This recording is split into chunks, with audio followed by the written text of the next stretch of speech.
Oke teman-teman semua,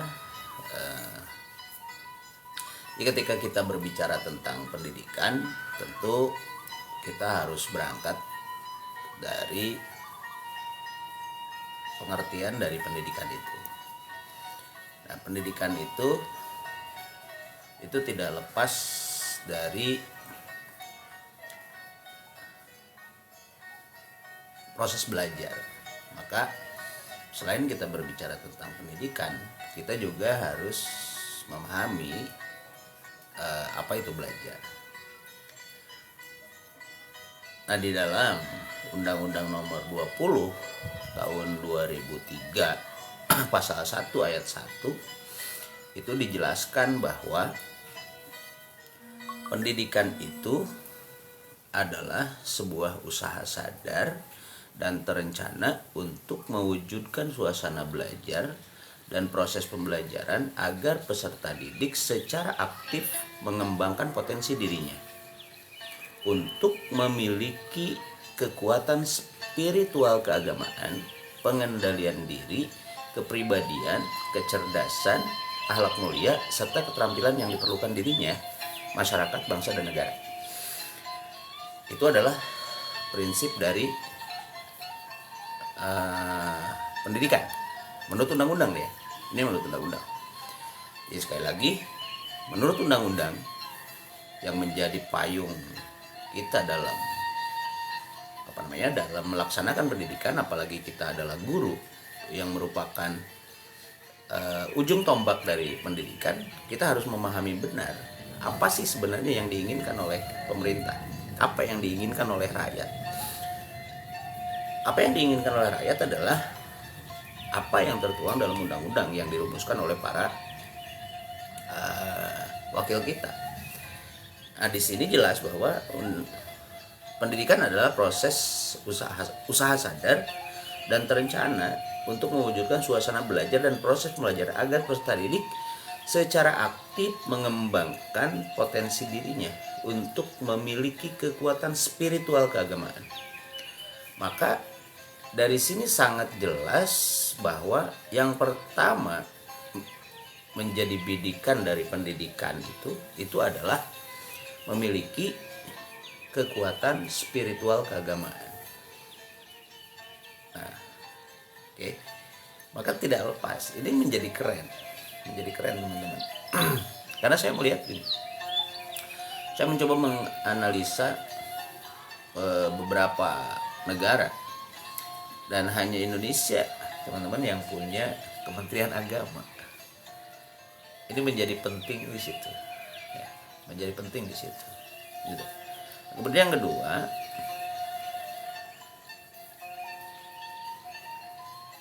di pasal 31 Undang-Undang 1945 teman-teman, ini yang menjadi dasar kita ya, dasar bernegara kita. Di Undang-Undang Dasar 1945 pasal 31 itu disebutkan bahwa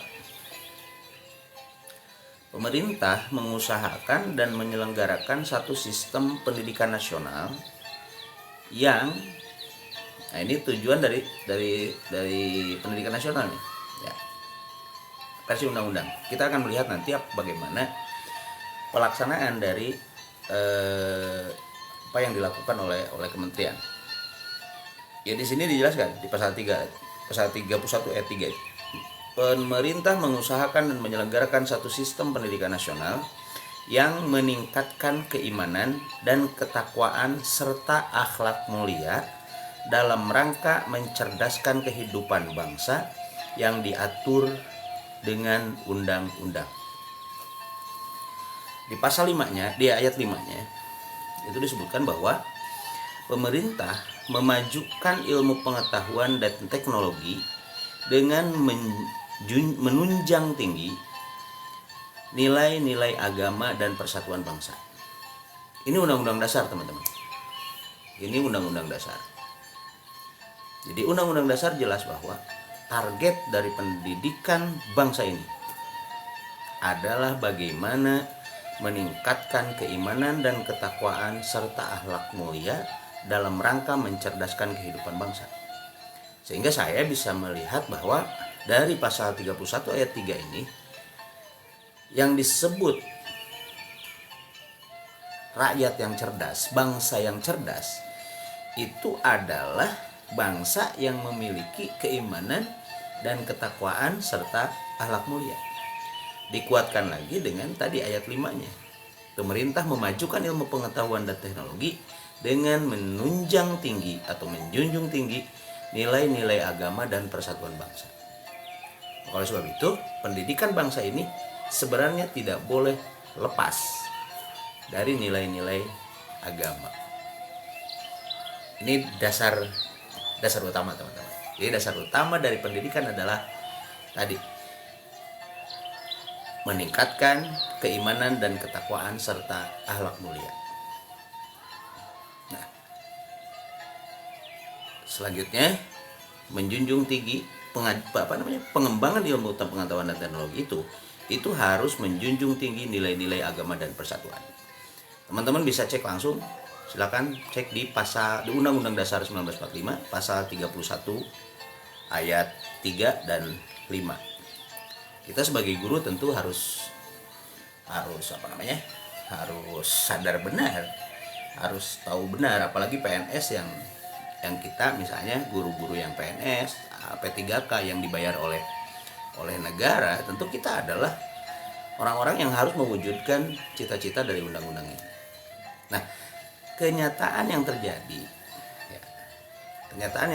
teman-teman, kita itu abai, sehingga kita itu guru itu hanya melaksanakan apa yang diperintahkan oleh pimpinan, apa yang disampaikan oleh dinas, nah itu ini yang menurut saya ini yang perlu kita perbaiki ke depan.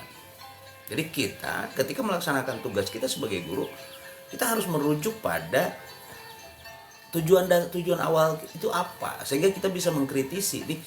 Ketika ada misalnya penyelewengan, ada jalan yang salah, kita bisa luruskan. Di dasar utama dari pendidikan kita adalah pasal 31 Undang-Undang Dasar 1945. Tadi ayat 3 dan ayat 5 itu sudah sangat jelas. Nah, kemudian teman-teman, kita akan turunkan itu ke dalam Undang-Undang Nomor 20 yang mengatur tentang Sistem Pendidikan Nasional. Undang-Undang Sisdiknas Nomor 20 tahun 2003. Nah, di ayat ini, di pasal 1 ayat 2 itu disebutkan gini, teman-teman. Pendidikan nasional adalah pendidikan yang berdasarkan Pancasila dan Undang-Undang Dasar Negara Republik Indonesia yang berakar pada nilai-nilai agama, kebudayaan nasional Indonesia, dan tanggap terhadap tuntutan perubahan zaman. Nah, coba saya ulang nih. Kita diskusi di sini. Di pasal 1 ayat 2 Undang-Undang Nomor 20 tahun 2003 disebutkan gini. Pendidikan nasional adalah pendidikan yang berdasarkan Pancasila dan Undang-Undang Dasar Negara Republik Indonesia tahun 1945 yang berakar pada nilai-nilai agama, kebudayaan nasional Indonesia, dan tanggap terhadap tuntutan perubahan zaman. Maka dari sini kita bisa melihat berarti karakter atau ciri dari pendidikan nasional Indonesia, dari pendidikan Indonesia itu adalah 3. Ciri dari pendidikan Indonesia itu adalah 3. 1, pendidikan Indonesia itu harus berakar pada nilai-nilai agama. Yang kedua, pendidikan Indonesia harus berakar pada kebudayaan nasional Indonesia. Dan ciri yang ketiga, pendidikan nasional Indonesia itu harus tanggap terhadap tuntutan perubahan zaman. 3 ciri pendidikan ini. 3 ciri pendidikan nasional itu di situ. Nah, sekarang kita bisa melihat apakah pendidikan yang sekarang dilakukan, kurikulum yang digulirkan itu mengacu kepada tadi 3 karakter tadi. 1, harus berakar pada nilai-nilai agama. 2, harus berakar pada nilai-nilai budaya bangsa, budaya nasional. Kemudian yang ketiga, harus tanggap terhadap perubahan zaman. Tanggap terhadap perubahan zaman itu ada di posisi ketiga. Karena saya sangat yakin para penyusun undang-undang ini menempatkan berakar pada nilai-nilai agama dulu, kemudian nilai-nilai kebudayaan bangsa Indonesia, dan kemudian tanggap terhadap perubahan zaman. Ini Undang-Undang Nomor 20 yang kemudian ada kemarin rancangan untuk ngerubah itu. Ada rancangan undang-undang, rancangan perubahan Undang-Undang Nomor 20, tapi belum digarap kan gitu. Nah, ini menjadi penting. Makanya kenapa saya begitu agak kencang gitu ngelihat ini ada apa di balik itu semua gitu ya. Karena gini, teman-teman. Pendidikan itu mau tidak mau menjadi pilar dasar dari dari pengembangan bangsa ini. Apalagi saya ketika kita melihat pada pembukaan undang-undang kan jelas bahwa perjuangan pergerakan kemerdekaan Indonesia telah sampailah pada saat yang berbahagia dengan selamat sentosa mengantarkan rakyat Indonesia ke depan pintu gerbang kemerdekaan. Artinya para pendahulu kita itu sangat sadar bahwa kemerdekaan itu bukan hanya dideklarasikan sebagai kemerdekaan. Karena kemerdekaan itu hakikatnya adalah ada pada jiwa-jiwa Indonesia. Ada pada jiwa-jiwa bangsa ini, jiwa-jiwa rakyat ini. Rakyat ini harus merdeka. Makanya di situ disebutkan mengantarkan rakyat Indonesia ke depan pintu gerbang. Artinya berarti kan baru ke depan pintu gerbang, belum buka gerbang. Gerbang kemerdekaan itu di sebelah sana. Kemerdekaan itu ada di sebelah gerbang. Kita baru diantarkan oleh para pendiri bangsa ini, para pejuang kemerdekaan, baru sampai pintu gerbang. Tugas kita adalah membuka pintu gerbang, kemudian kita masuk ke arena kemerdekaan. Nah, pilihan kata-kata yang dibuat oleh para pendiri bangsa ini, oleh para ulama, oleh para pejuang, ini tentu bukan kata-kata yang asal mereka buat.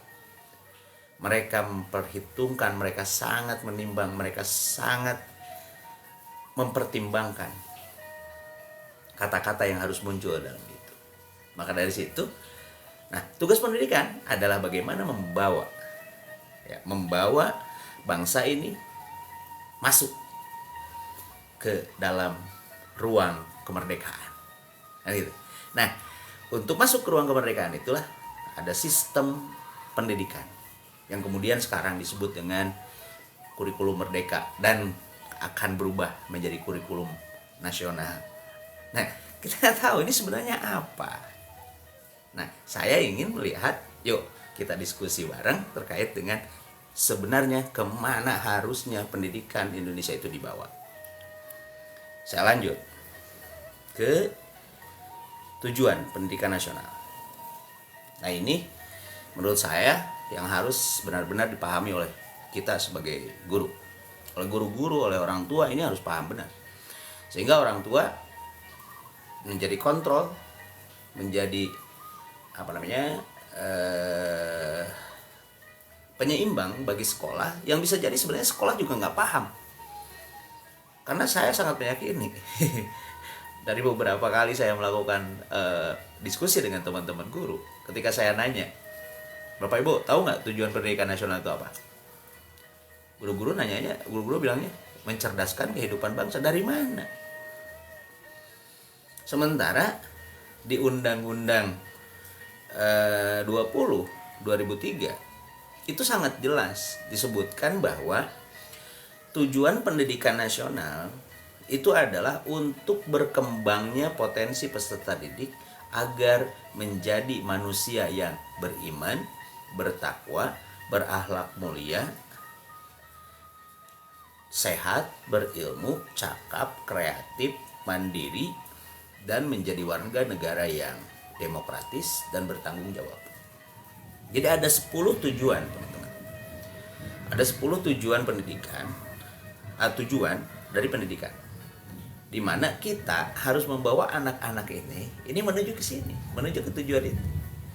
Apa tujuannya tadi? Mengembangkan potensi peserta didik agar menjadi manusia yang beriman, bertakwa kepada Tuhan Yang Maha Esa, berakhlak mulia, sehat, berilmu, cakap, kreatif, mandiri, dan menjadi warga negara yang demokratis dan bertanggung jawab. Jadi kita harus bawa mereka ke sana. Kita bahas satu-satu. Apa itu beriman? Seperti apa manusia yang beriman itu? Kan begitu? Nah, ketika kita belum tahu karakteristik dari manusia beriman ini, pertanyaannya kan menjadi penting. Ini guru-guru bawa anak-anak kemana? Jangan-jangan kita ini sudah menyesatkan anak-anak kita karena kita nggak bawa dia. Ingat, ada 10 destinasi. Ya, ada 10 destinasi pendidikan. Yang pertama, kita harus membawa atau mengembangkan potensi mereka agar menjadi manusia yang beriman. Nah, sebelum kita tahu tujuan, tentu kan kita juga dari awalnya harus tahu nih, mengembangkan potensi peserta didik.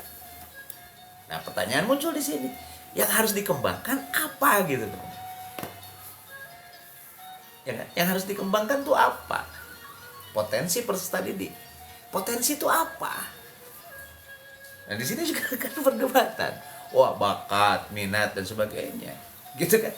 Nah, sebenarnya apa sih potensi itu? Potensi itu Allah sudah sampaikan bahwa manusia itu memiliki 3 potensi. 3 potensi utama yang dibawa oleh manusia. Yang pertama apa? Yang pertama adalah hati. Ini potensi manusia. Yang kedua adalah akal. Yang ketiga adalah fisiknya. Ini adalah potensi utama manusia. Dan teman-teman guru, inilah sebenarnya yang harus kita kembangkan. Jadi kita harus mengembangkan rasa mereka, rasa hati anak-anak, harus mengembangkan pikir akal anak-anak, harus mengembangkan fisik anak-anak. Kemana? Menuju mana? Menuju 10 destinasi tadi. Beriman, bertakwa kepada Tuhan Yang Maha Esa, berakhlak mulia, sehat, berilmu, cakap, kreatif, mandiri, menjadi warga negara yang demokratis dan bertanggung jawab. Ke sana kita harus bawa mereka. Gitu. Nah, kita balik lagi tadi. Kita pahami dulu tentang kompetensi. Esra tentang potensi. Apa sih sebenarnya potensi itu? Nah, potensi itu ada 3 tadi. 1 hati, 2 akal, 3 fisik. Ini yang harus kita kembangkan. Maka pertanyaan lanjutannya adalah, hati yang berkembang itu seperti apa? Hati yang berfungsi itu seperti apa? Kita akan lihat fungsi hati itu apa. Nah, fungsi hati itu kan merasa empati kan gitu. Nah, anak-anak yang memiliki hati yang hidup, ya dia akan memiliki empati, akan punya rasa arumasa lah kalau dalam itu, rasa arumasa yang baik, kan gitu. Nah, maka kita berarti bertugas bagaimana mengembangkan hati-hati mereka ini supaya mampu merasa, mampu merumasa. Gitu. Gimana caranya? Ya, harus dilatih, berarti kan hati kita ini harus dilatih. Gimana cara ngelatih hati? Nah, cara ngelatih hati berarti dilatih untuk merasa. Gimana caranya? Ya, latihlah mereka untuk merasakan. Merasakan apa? Ya merasakan apapun. Misalnya satu contoh, ketika misalnya ngelihat orang yang membutuhkan, kemudian muncul dalam dirinya, dalam hatinya untuk menolong, sikap untuk menolong. Kemudian ketika melihat orang yang kesusahan, muncul rasa. Kemudian ketika melihat sampah, muncul rasa dalam hatinya. Ketika melihat pohon yang kering, muncul rasa dalam hatinya. Bagaimana kalau dia adalah pohon itu? Nah, ini adalah cara melatih rasa. Dan itu teman-teman, itu yang tidak kita lakukan. Bukan tidak ya, tidak semua kita lakukan. Tidak semua kita lakukan itu di situ. Jarang sekali di sekolah itu kita melatih rasa. Apalagi semakin kesini pendidikan itu semakin. Satu contoh dulu. Ya teman-teman yang seusia saya, usia 45 ke atas. Mungkin dulu ketika ada teman kita yang sakit, kita rame-rame nengok. Ya kan? Ketika ada teman kita yang orang tuanya meninggal, kita rame-rame takziah. Nah, sekarang coba deh di tempat teman-teman, apakah budaya itu masih ada? Ya kan? Apakah budaya itu masih ada? Saya lihat ini mulai hilang. Kenapa? Karena kita disibukkan dengan kerja-kerja administratif, kita disibukkan dengan kerja-kerja yang komputeristik, digitalistik, yang kemudian menghilangkan budaya-budaya itu. Sementara tadi saya sampaikan bahwa karakter dari pendidikan nasional itu dia harus berakar pada nilai-nilai agama, dia harus berakar pada nilai-nilai budaya nasional, budaya Indonesia, dan dia harus berakar atau tanggap terhadap perubahan zaman. Itu kawan. Ini baru hati nih. Makanya kalau saya bilang tugas hati itu apa? Tugas hati itu merasa, maka latihlah merasa. Maka apa yang harus dilakukan oleh guru dan orang tua? Perbanyaklah bikin nangis anak-anak. Kemudian yang kedua, pikiran. Kan? Pikiran, akal. Nah, akal itu berfungsi kalau mikir. Kan gitu. Akal itu berfungsi kalau mikir. Nah, pertanyaannya adalah bagaimana caranya supaya mereka mikir? Saya selalu bilang, untuk mereka berpikir cukup satu cara. Berikan mereka masalah. Kemudian yang ketiga, fisiknya. Fisik yang baik adalah fisik yang sehat, fisik yang tangkas, fisik yang terus bergerak, yang mampu bergerak dengan tangkas, sigap. Bagaimana caranya supaya sigap? Hanya ada satu caranya. Perbanyak menyuruh mereka untuk bergerak. Maka saya selalu mengatakan bahwa tugas guru dan orang tua sebenarnya adalah sangat sederhana. Bikin nangis, bikin masalah, sama perbanyak menyuruh. Itu 3 hal yang harus dilakukan oleh guru-guru. Nah, hati, akal, fisik ini harus kita dorong untuk menjadikan anak-anak kita beriman, bertakwa, berakhlak mulia, sehat, berilmu, cakap, kreatif, mandiri, demokratis, dan bertanggung jawab. Kita kupas satu persatu. Bagaimana ciri seorang anak yang beriman? Maka kalau tujuan pendidikan, destinasi pendidikan itu salah satunya, yang pertama adalah beriman, berarti sebenarnya semua sekolah harus membawa anak-anak kita menuju itu, menanamkan keimanan. Dan semua guru harus paham bagaimana ciri anak yang beriman itu. Ciri anak yang beriman itu, ciri anak yang percaya bahwa Tuhan ada, ciri yang percaya bahwa Allah ada, Allah melihat, Allah mencatat. Dia tidak akan pernah nyontek karena dia meyakini bahwa ada yang melihat dia. Dia tidak akan pernah berbohong karena dia meyakini ada yang mendengar dia. Nah, sudahkah anak-anak kita itu memiliki keyakinan akan kehadiran Allah dalam setiap detik hidup? Ini tujuan yang pertama. Beriman. Anak-anak sekolah, anak-anak kita itu harus didorong untuk ke sana. Memiliki keyakinan akan kehadiran Allah di setiap detiknya. Di setiap detik kehidupan dia harus meyakini bahwa ada Allah yang hadir. Bertakwa. Apa itu bertakwa? Bagaimana anak yang bertakwa itu? Anak yang bertakwa adalah anak yang selalu menjalankan perintah Tuhan dan menjauhi semua larangan Tuhan. Itu ciri orang yang bertakwa. Pertanyaannya adalah, sudahkah kita semua mengkonsentrasikan semua potensi kita, semua kemampuan kita sebagai guru untuk mengarahkan, untuk melatih, untuk membiasakan mereka taat dan patuh pada Tuhan. Destinasi ketiga,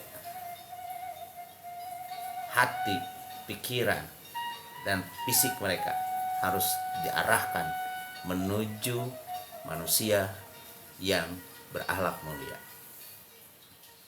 Untuk ini saya kira saya tidak usah jelaskan lebih dalam, karena semua tahu akhlak mulia itu kayak gimana. Anak-anak yang berakhlak mulia itu yang kayak gimana, kita sudah tahu, kita bisa gambarkan itu. Oke. Selanjutnya, sehat. Saya juga tidak usah jelaskan itu, karena kita sangat tahu bagaimana ciri anak-anak yang sehat. Sekarang tinggal kita lihat seberapa sering anak-anak kita sakit, seberapa sering anak-anak kita tidak masuk kelas karena sakit. Semakin kesini saya melihat sebuah fenomena di mana begitu banyak setiap hari absen, ada saja di kelas itu yang sakit. Nah, ini kan perlu dipertanyakan. Oke, gitu. Nah, selanjutnya, berilmu. Berilmu itu cirinya adalah banyak tahu. Dia punya banyak wawasan, punya banyak pengetahuan. Dan banyak tahu itu harus dimulai dari hafalan. Ya, banyak tahu itu harus dimulai dari hafalan. Yang dalam kenyataan pendidikan saat ini, hafalan itu seakan-akan adalah keterampilan yang tidak berguna. Habiskan hafalan itu. Maka di SD kalau dulu kita ngapalin kali-kalian, ngapalin nama-nama Rasul, ngapalin banyak hal kita hafalin di situ. Sekarang karena hafalan distigmakan sebagai sebuah keterampilan yang tidak perlu dilakukan, tidak perlu dimiliki. Selesai. Padahal kita tidak akan pernah bisa menganalisa, kita tidak pernah bisa memahami sesuatu kalau kita nggak hafal konsep. Kalau di sininya nggak ada isinya. Kalau saya menggambarkan, nggak mungkin kita bisa mengaduk bahan kue di dalam mesinnya itu kalau bahannya hanya semprit, bahannya sedikit, kemudian pengen kita kocek supaya berkembang, itu nggak mungkin. Inilah yang terjadi. Bahan yang ada di pikiran anak-anak, bahan yang ada di otak anak-anak, bahan yang ada di memori anak-anak itu sangat-sangat minim. Dan kemudian di level selanjutnya, di level SMA, itu harus didorong untuk menganalisis dan sebagainya. Itu sama dengan omong kosong. Kita dinina bobokkan atas nama keren. Kita dinina bobokkan atas nama modernisasi. Dan kita menghapuskan metode-metode belajar yang sudah diajarkan oleh para ulama kita, oleh para pendiri bangsa kita, yang seakan-akan kita anggap bahwa mereka itu kuno, mereka itu ortodok, mereka itu bodoh. Padahal jika kita melihat lebih dalam apa yang sudah mereka lakukan, metode-metode yang mereka lakukan, itu adalah sebuah metode-metode yang sangat sesuai dengan psikologi perkembangan manusia. Maka oleh sebab itu, untuk teman-teman di SD, kembalikan pada hafalan. Perbanyaklah hafalan di usia SD. Biar apa? Biar ketika mereka masuk ke dunia SMP, mereka bisa kita olah, mereka kita bisa dorong untuk menganalisis. 4 keterampilan yang hari ini sangat miris saya lihat, teman-teman. keterampilan membaca anak-anak, keterampilan menulis anak-anak, keterampilan ngomong anak-anak, keterampilan mendengar anak-anak, ini lemah. Buktinya apa? Buktinya ketika mereka baca sesuatu ya, ketika mereka baca sesuatu terus mereka nggak bisa menuliskan lagi. Itu sebenarnya kan mereka nggak bisa baca. Karena yang disebut bisa baca adalah ketika mereka baca sesuatu, ya harusnya mereka bisa menjelaskan lagi, bisa menyampaikan lagi, kan gitu. Itu. Ya. Apa tadi? Empat keterampilan di SD yang harus dikuatkan. Satu, membaca. Bukan hanya di SD, ini di semua level. Kuatkan lagi membaca, latihkan lagi anak-anak kita membaca, latihkan anak-anak kita menulis, latihkan anak-anak kita mendengar, latihkan anak-anak kita bicara. Karena kenyataan yang terjadi semakin kesini anak-anak kita itu semakin lemah. Karena apa? Satu, di SMA itu sekarang sudah digital, keterampilan menulis tangan mereka itu sudah sangat lemah, gitu. Oke. Sehat, berilmu, cakap. Anak-anak kita itu harus kita dorong untuk cakap. Cakap itu apa? Cakap itu adalah terampil. Cakap itu adalah sigap. Dia mampu melakukan sesuatu dengan cepat, dengan baik. Itu namanya cakap. Terampil. Kemudian kreatif. Nah ini teman-teman, kreatif itu bahasa kitanya adalah banyak akal. Yang kemudian ini berubah menjadi nakal. Nakal itu ya kreatif. Karena anak-anak nakal itu banyak akal. Anak-anak nakal itu sebenarnya banyak akal. Dia memiliki energi kreativitas yang sangat tinggi, tetapi energi kreativitas mereka itu kita tidak fasilitasi. Kita tidak kembangkan energi itu. Kita tidak wadahi energi itu. Akhirnya apa yang terjadi? Mereka kemudian melakukan kreativitas tanpa kontrol. Dan itulah yang terjadi, teman-teman. Oke. Nakal itu bukan negatif. Nakal itu positif. Dan kemudian nakal itu menjadi negatif kapan? Nakal menjadi negatif itu adalah ulah kapitalisme, ulah imperialisme, ulah para penjajah yang tidak mau anak-anak Indonesia itu banyak akal, yang tidak mau anak-anak Indonesia itu kreatif. Karena dari kreativitas itu akan muncul banyak inovasi, muncul anak-anak inovatif.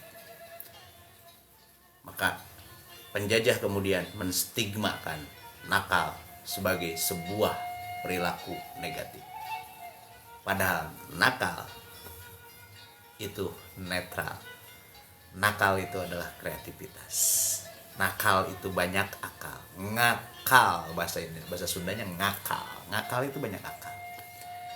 Maka yuk himpun anak-anak nakal itu.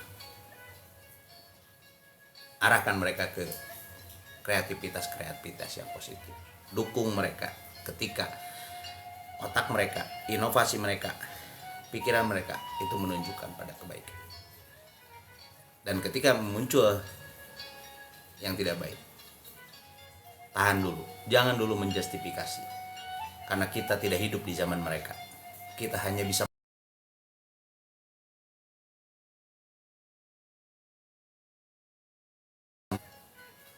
sekarang anak-anak beda.